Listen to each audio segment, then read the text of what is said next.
Konkani writer Damodar Mauzo is here with us today. Hi, sir. How are you doing? Hi. Fine, thank you. So, sir, I think I'm going to start off by asking. I found it very interesting that you are actually a BCom graduate from Podar College in Mumbai. So Yeah. then, how did creative writing work into your life? Like, how did it happen? See, I am born and brought up in Goa. But when Goa was liberated in 1961, we had no colleges in Goa. So I had to go to Mumbai. So I preferred to go into commerce because I did not want to join the science stream. And my family were keen on me not going to arts. So that is how I landed up in Podar College. But fortunately for me, the ambience was very good, very conducive to reading and writing.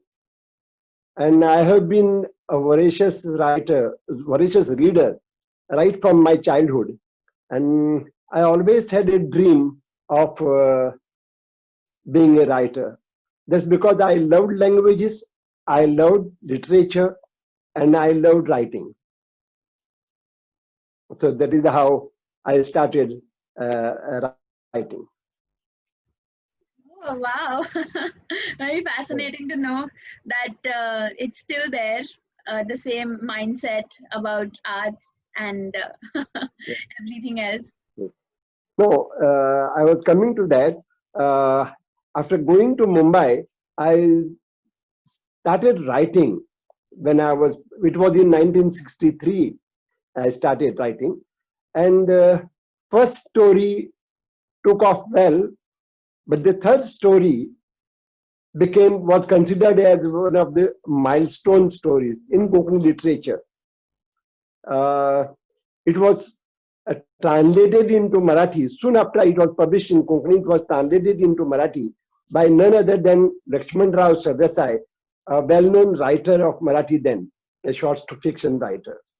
So it was quite an encouragement for me. So that is how I dreamed of becoming a writer. So when you received that encouragement that gave you the push, that's when you decided that you will pursue it as a full-fledged career? Yes, right. You are right. So like you said that, your story was translated into Marathi. So apart from Konkani, do you also read in Marathi or Portuguese or any other languages? Yeah, I read in Marathi mainly. I read in Marathi earlier. During my childhood, there were hardly few libraries where books were available. So I studied in Margao. I had to travel to Margao in the morning. I returned in the evening. So the evening was free for me. So I visited libraries there and kept on reading. So most of the books that I read were of the renowned writers of Marathi. That is how I improved my Marathi language also. And then I started writing also in Marathi, but it was only the essays.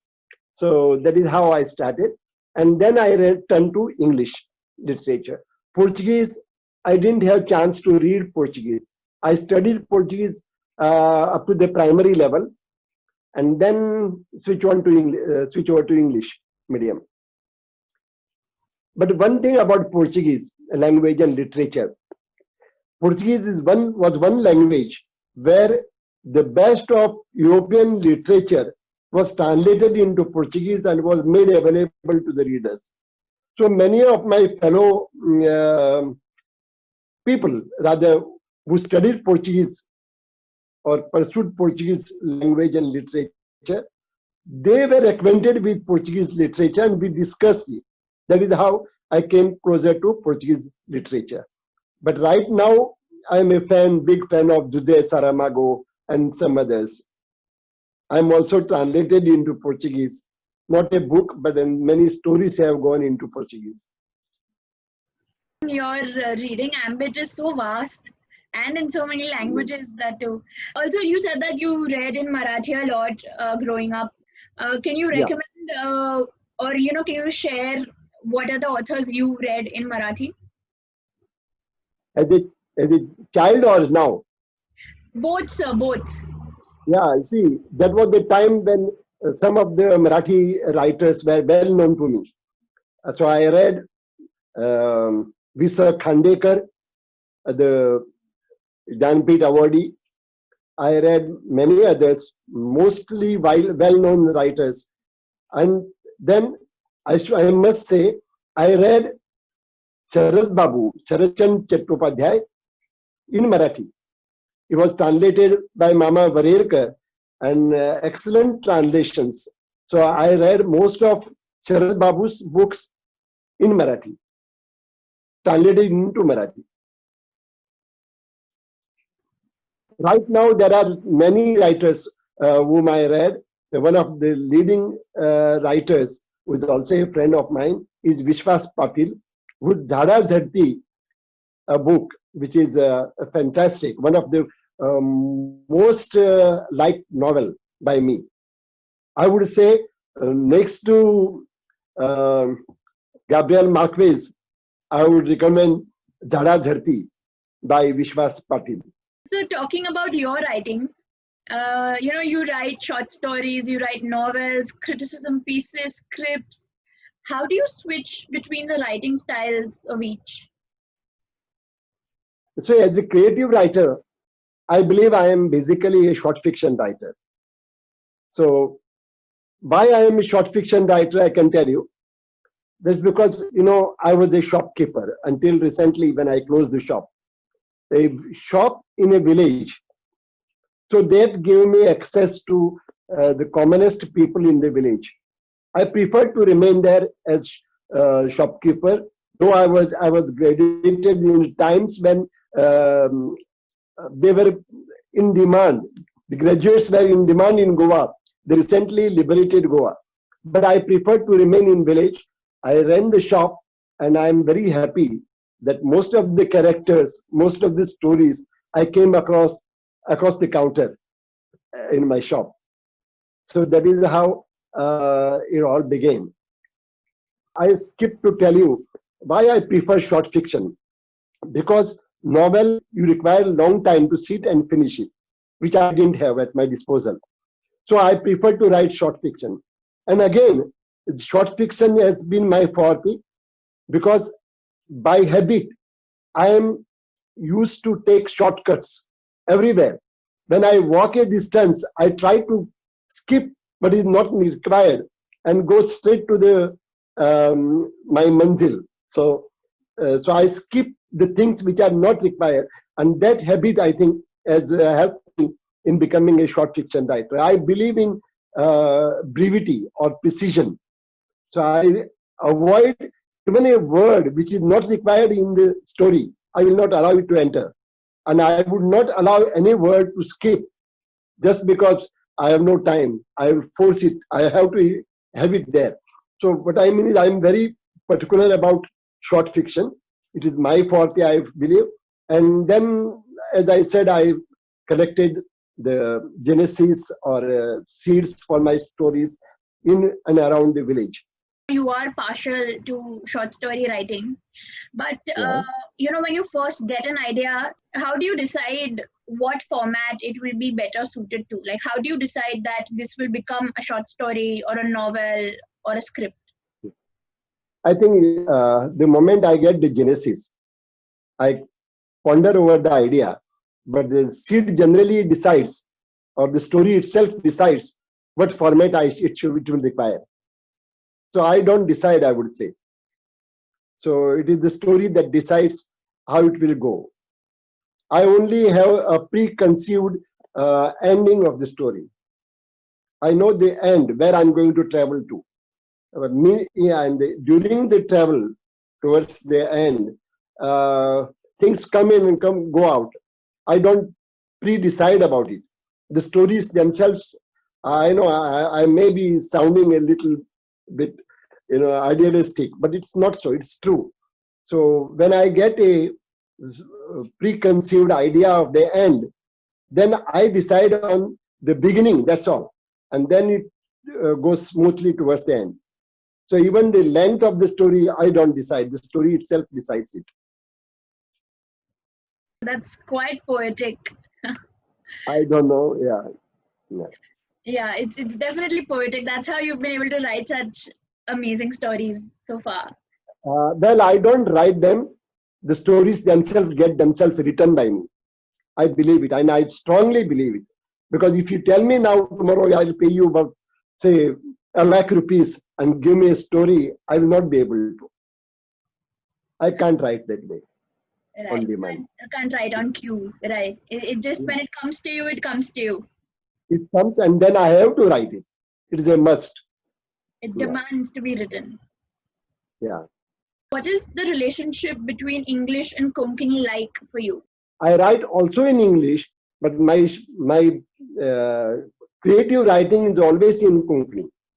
I write in English when I want to reach out to a larger readership across Goa for a larger audience. Then I write in English, and basically I write essays or topical essays in English.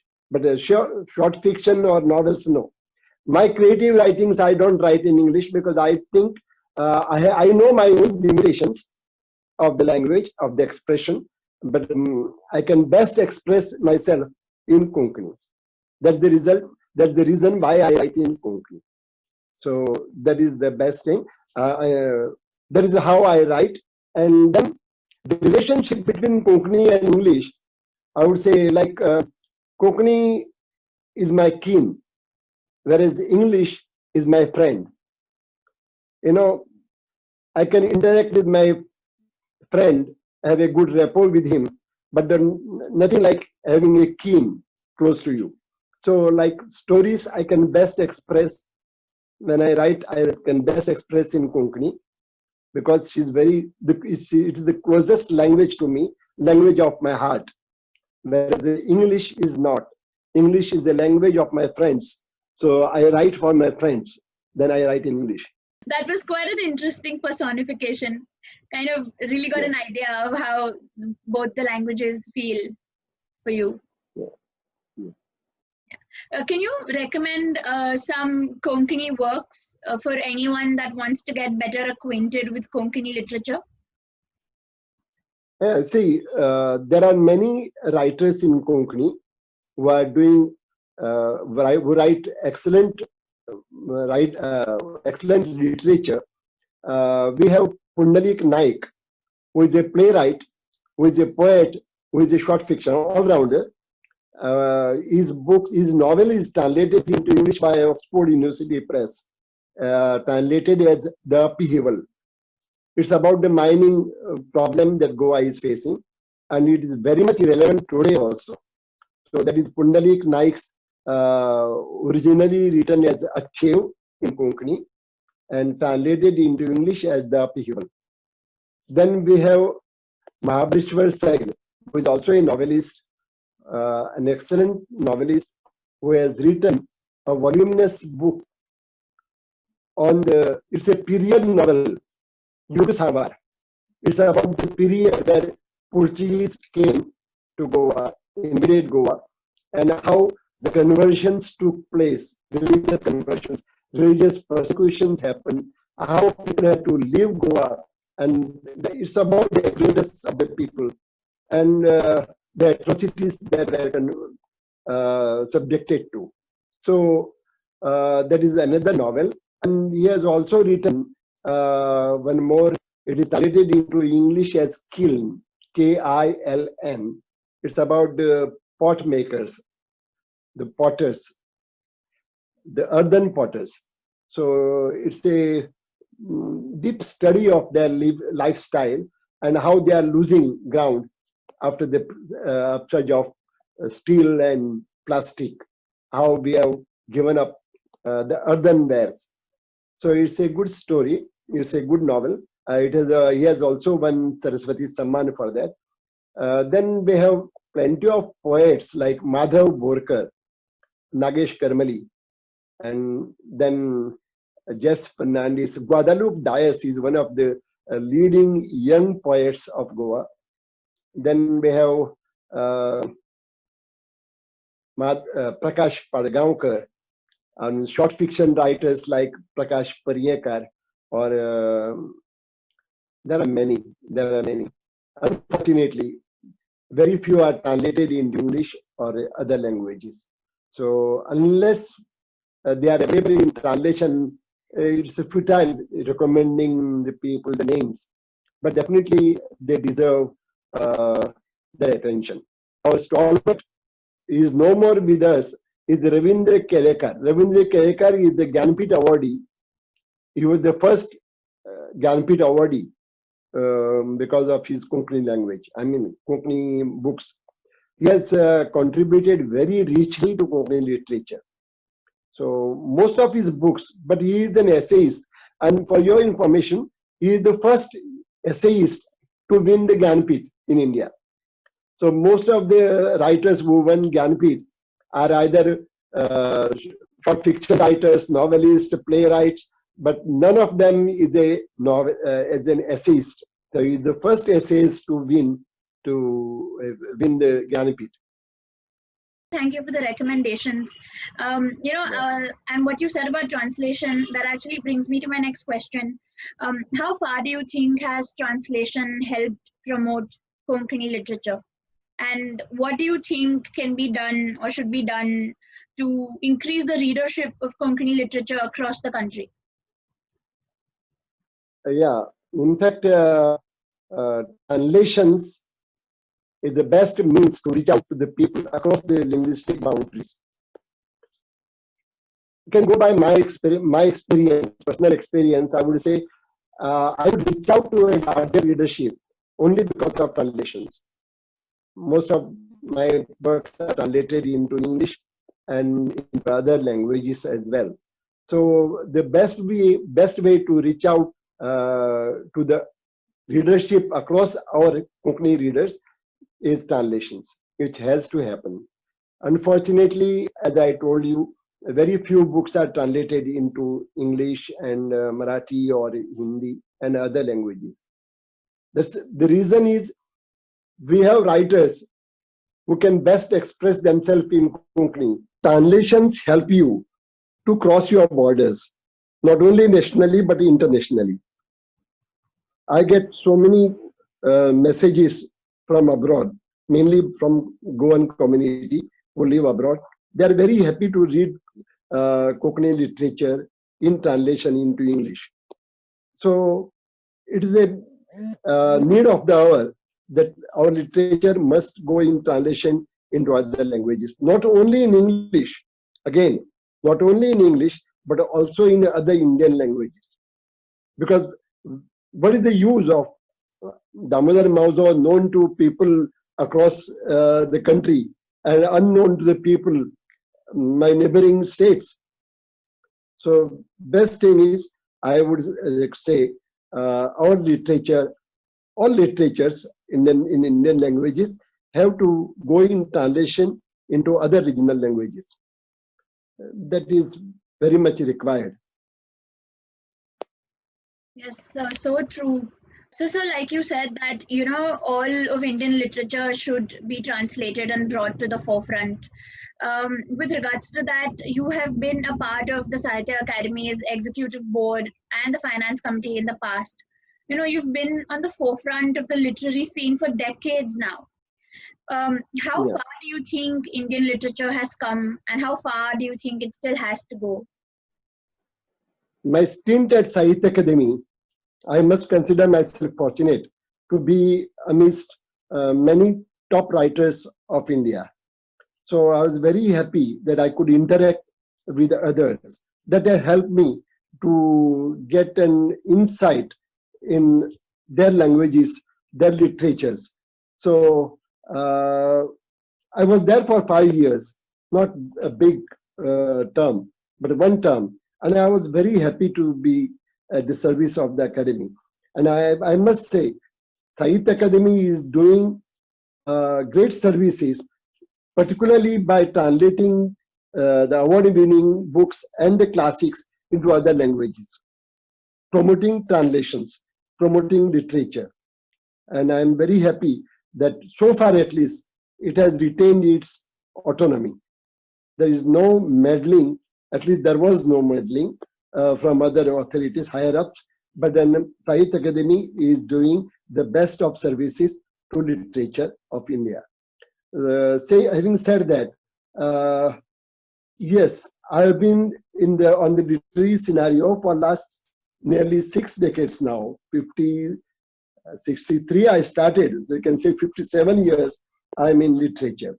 But at least last 3 decades, I've been traveling and meeting writers, coming across literatures in other languages.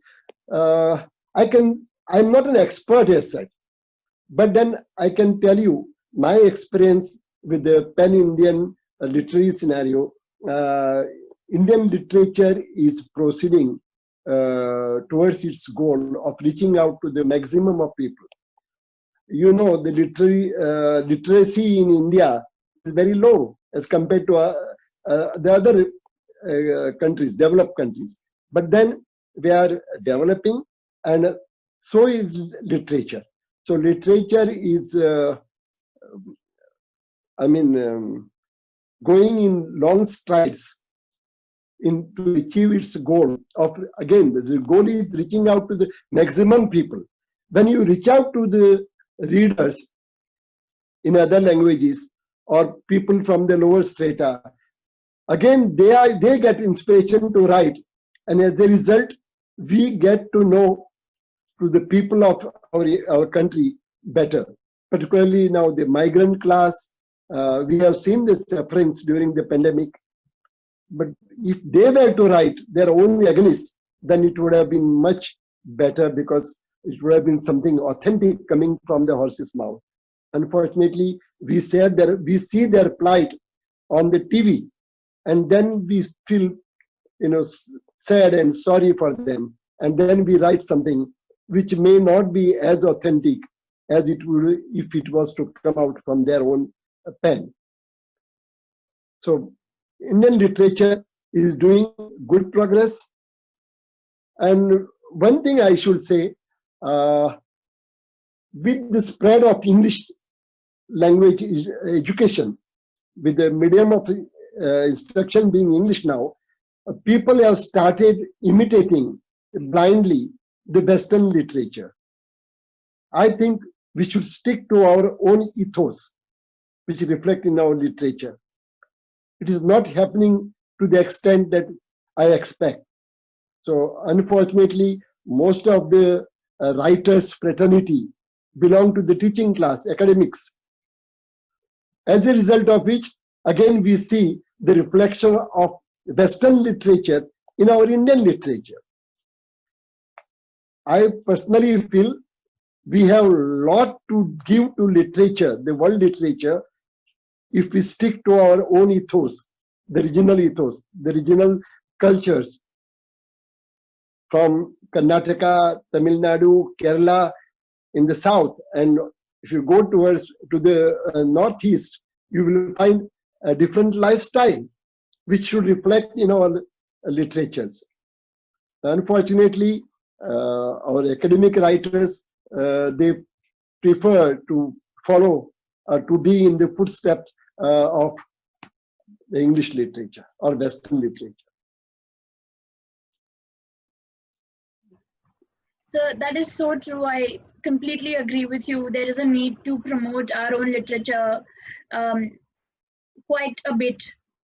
And I think you are doing a great job at it, because you also organize the Goa Art and Literary Festival every year. And what do you, what would have been on the agenda for this year's literary festival? Can you share some insights on that? It is now 10 years that we have been organizing Goa Literature Festival. Thanks to my friends, Vivek Menezes, who is also a co-curator, co-founder with me, and also the International Center Goa, which has given us all the boost that is required to continue. So this is the 10th year that last year was the 10th year, and I think we have achieved our goal almost of reaching out to the maximum people of Goa. because Goans were not exposed to literature across Goa, except reading. They hardly could interact or meet the writers from other parts of the country or even outside the country. But during the last 10 years, I think we have brought at least about 500 writers or more than that in Goa. So as a result of which, we have been able to interact with the writers and also get an insight into their literatures. Now, during the 10 years, we had our own difficulty. The size of our literature is very small, very limited. The reason is we don't go for corporate sponsors. In Goa, we could have easily grabbed in sponsorship from the liquor barons or mining industry, which we have not gone for. The liquor industry is very much eager to sponsor any event that happens in Goa. Or mining industry, which I personally feel sorry that it's a menace to our land. But unfortunately, they are the biggest sponsors to other events. So we have kept away from corporate sponsorship, and we are very choosy about the sponsors. As a result, all the 10 years, we have gone into red accounts. Our accounts have gone into red. But we have been keeping going only because of International Center Goa, which has been very, very supportive to us.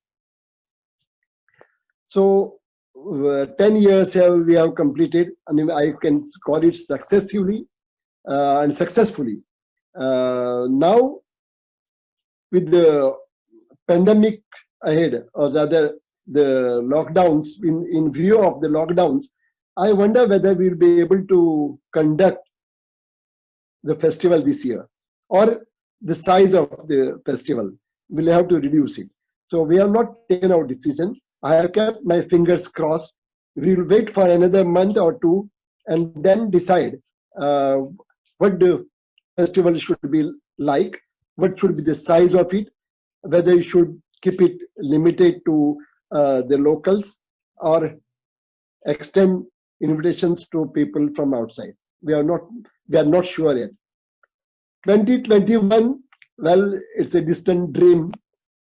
I hope everything will fall in place by then, and we will also be able to stage the festival in 2021.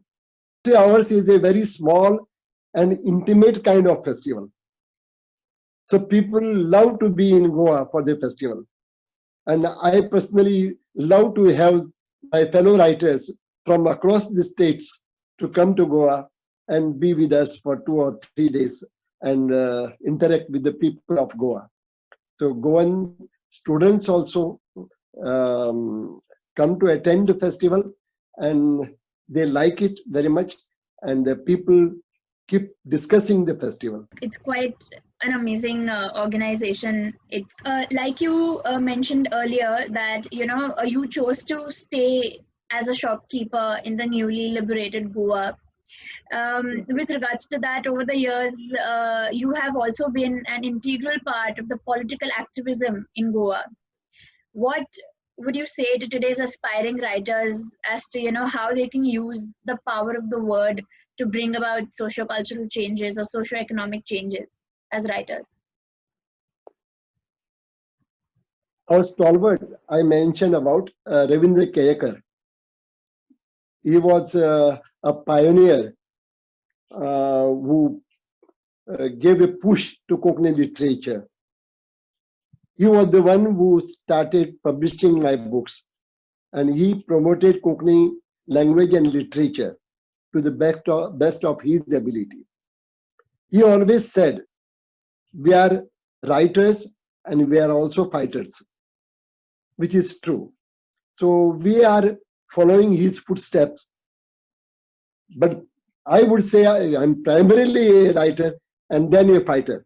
Whereas Kayakar always maintained that he is a fighter first and writer afterwards. So anyway, I think activism is part of our writing. Every writer is an activist in his own right, in his own way. But then he is an activist because he always keeps pushing his some new thought, a new idea. So that is also a part of activism. But then, if you ask me, my activism is because I can't take anything lying low. So I oppose anything that happens in the society which is, which is not in good taste rather. Because in Goa, so many things are happening at the same time. As I said, I talked about the tourism. Along with the tourism, many evils also get into Goa. The casinos are bringing in folks from outside Goa, and don't know whether it is going to help Goa's economy, and spoil the Goa's texture. So I have been opposing whatever that happens, which is not required for the society, which is detrimental to the society. The same thing when I was out of Goa. Also, I raised my voice against the ills and evils, because of which I attracted, so many controversies, or I attracted so many threats to my life. Leave aside that. But then I feel that every writer is an activist, and I think it is a duty of a writer to become an activist. Whether he should take to streets or not, it's up to him. But he should not take things lying low. He should give his voice to whatever bad, whatever evil that is happening around. Otherwise, what is the use of becoming a writer? Why a writer? Just we in Konkani, at least, we do not, it's not a commercial proposition to become a writer. Writing is just for the love of writing. Because we cannot become professional writers, or we do not become successful commercially. But then, yes, it's as a passion, we write. We serve our language, our literature, and our society through our writings. And I personally feel that every writer has a duty towards his society, towards his community, towards the people of Goa, towards the people of India. And I think when the time asks for his help, he must give his voice to raise against the evils. Thank you so much. You definitely do carry the writer and fighter tag very well. You set a great example for all of us. All right, sir. Thank you so much. It was lovely speaking to you. My pleasure.